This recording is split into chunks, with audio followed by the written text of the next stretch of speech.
Hello, fellow scribes. Today we're going to talk about my phase 1 beta reading process, and I kept it super, I wouldn't say casual, but lazy.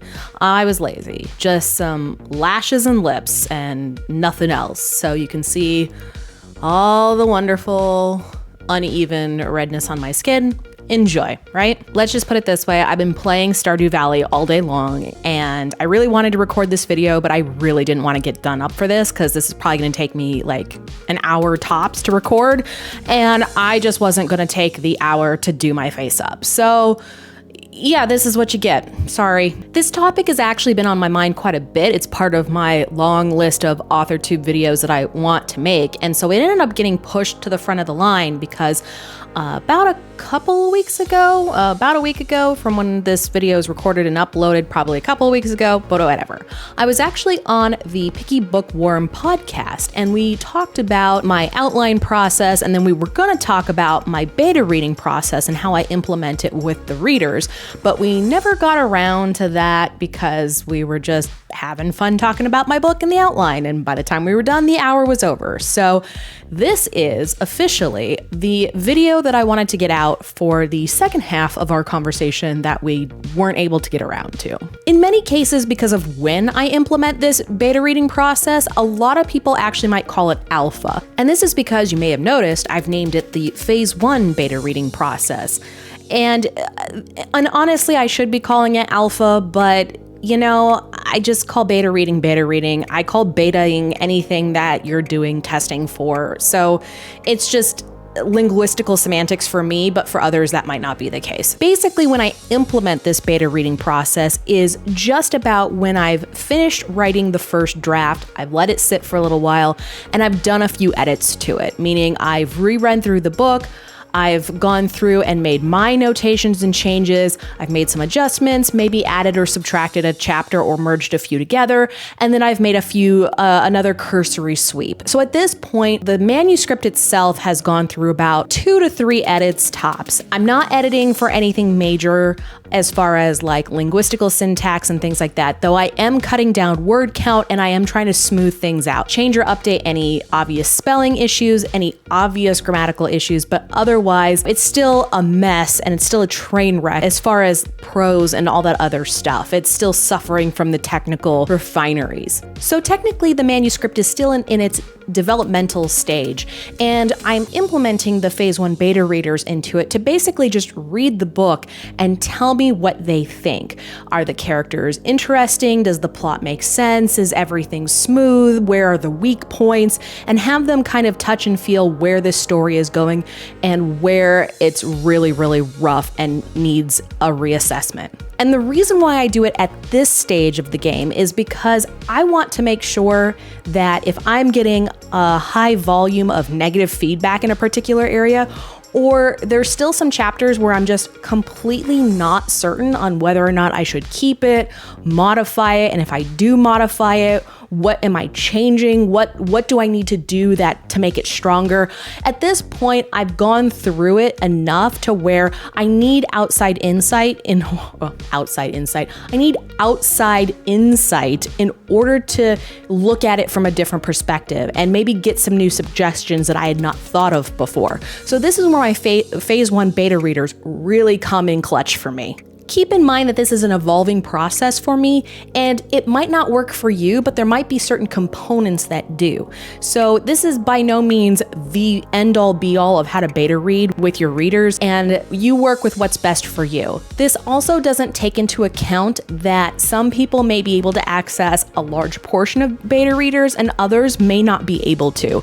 Some might even be required to pay professional beta readers so that way at least someone is giving them feedback. And then there's other authors that prefer not to use beta readers at all. All forms of approach are valid. All forms of acquisition of beta readers are valid. I am not here to discuss any of the details as far as what transpires between you and your beta readers. I'm just providing a process that you can use and try for yourself. So how can this beta reading process help you as the author? Number one, it helps maximize capturing data in the event that not everyone makes it to the end. Number two, smaller chapter fights are less intimidating and it makes it easier for the readers to get through the material. And number 3, it gives you as the author the opportunity to hone in on specific feedback chapter by chapter with your readers as you're going through the process. Now, the applications I used in order to capture this information are, number 1, the G-Docs. If you happen to have a Gmail system, using Google Docs is very, very helpful. For those of you who might be a bit nervous, sending out your story to multiple different readers in case they copy it or whatever, even though that's highly unlikely statistically, Google Docs actually has the ability to make it that your beta readers can't copy, paste, print, or download any of the material they're reading. Number 2 is Excel. I use Excel specifically to mark the progress of my readers as well as database all of the different feedback that I get. And so that way I can actually analyze the feedback after everything's been collected. And then thirdly, which is optional, you can use Microsoft Word as well. This is typically where I go to draft up the individual feedback questionnaires, and then I just make it so that I can copy paste into the emails as I'm individually distributing them with my beta readers. So with that in mind, let's break down the process, shall we? Instead of slamming the entire manuscript in front of your beta readers and just waiting for them to finish or not finish in most instances, what we're going to be doing is giving them bite-sized chapter packs. And usually what I do is I go in quantities of 3. So you give them chapters 1 through 3, 4 through 6, 7 through 9, etc. until you're done with the book. With each chapter pack, include leading questions that you want your readers to pay attention to while they're reading those chapters. Keep in mind that when you're giving them this questionnaire, chances are they're going to read everything before they read your chapters because you want to have them pay attention to certain material ahead of time while they're going through it. However, you still don't want to spoil it for them. So keep the questions open and vague. Try not to spoil the scene, but it flags them to pay attention to that area. Instead of saying, well, what did you think when such and such killed this character? Instead, you can postulate a question of, how did you feel about the main events happening in chapter 46? That way they know that an event is coming, but they're not sure in what capacity, and they just know that they need to pay close attention to chapter 46. Also, make sure to pitch the questions in an appropriate spot.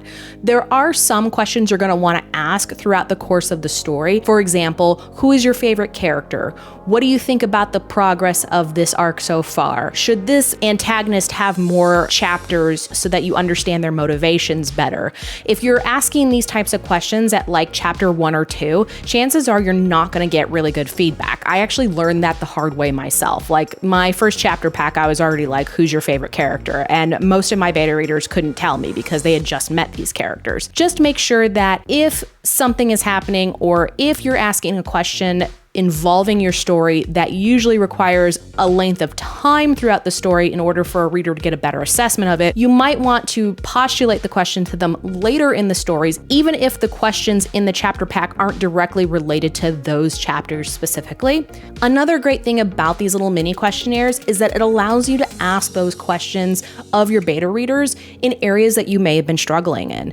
Maybe there's a scene that you're just not certain about and that you don't know whether to keep it, discard it, or change it. And then even if you did change it, maybe you're just stuck as to how. So make sure that if you are having a struggle point, to add that question in where it's relevant within the chapter packs. Chances are your beta readers are going to let you know what works, what doesn't, and even if they don't know specifically why it doesn't work, at least you're being given the flag of something needs to change. Even better, some of your beta readers might actually be able to provide you those suggestions. A lot of them have some really good ideas and perspectives on which way you can steer these characters or the arcs. And as long as you keep that door open to letting them be able to pitch that to you, that'll be your best tool when you go back to rewrite the book again as far as how to best approach it, or maybe the changes you'll want to make for it. One of the things that I highly recommend you do with the questionnaires is that you keep the questions limited to anywhere between 3 to 5 per chapter pack. You don't want to inundate your beta readers with a ton of questions over 3 chapters.